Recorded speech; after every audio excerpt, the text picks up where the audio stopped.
બોલો જય શ્રી કૃષ્ણ, રાધે રાધે મિત્રો. તો હવાર ફવારમાં નાઈ ધોઈને કરી નાખ્યા ભગવાનના ધૂપ દીવા. તો જો આ છે અમારું મંદિર અને આ છે મંદિરમાં અમારા ભગવાન.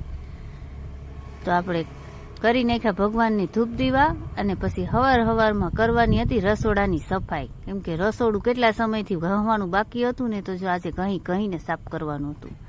અને હારે કરી નાખી ફ્રીજની સફાઈ. કેમ કે ટાઈમ નહોતો મળતો, દુકાનમાં ઘરાઘી એટલી હતી ને તો સાફ કરવાનું રહી જતું હતું. અને આજે હતો રવિવાર, તો અમારા ઉરીબેનને લગાડી દીધા હાવણી લઈને.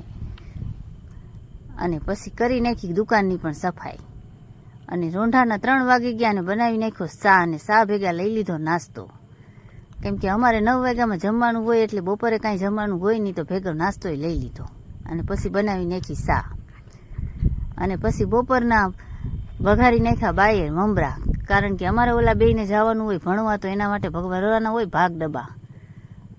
તો પછી પડેકા તોડીને જાય, એટલે બનાવી દીધા મમરાના ડબરા. અને પછી આ ભાઈને બેહાડી દીધા લેસન કરવા. કારણ કે એને લેસનમાં બહુ આળસ આવે, એટલે બેહાડી દીધા દુકાનમાં. કેમ કે અમારી નજર રહી. બાકી એ ભાઈને લેસનમાં બહુ દાખલો પડે. અને અમારે કામ હોય જો આ માવા બનાવવાનું. તો જો આ ભરી લીધા ડબ્બા.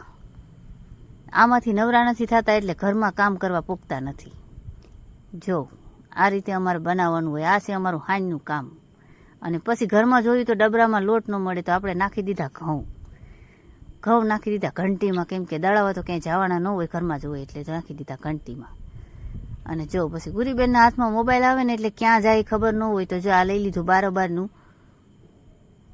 હવે રોડે પૂગી ગયા. અને જો આ છે આપણી બાજુમાં રસોડું, અને આ છે બાજુમાં દુકાન. જો આ રસોડું છે. અને રસોડામાં લઈ લીધી આપણે હરીગવાની હિંગુ. કેમ કે હાંજની રસોઈ કરવાનો ટાઈમ થઈ ગયો, તો લઈ લીધો હરીગવો. વાડીનો છે તાજો ઉતારેલો, આજે જ ઉતારીને આવ્યા છે. અને બનાવી નાખવાનો.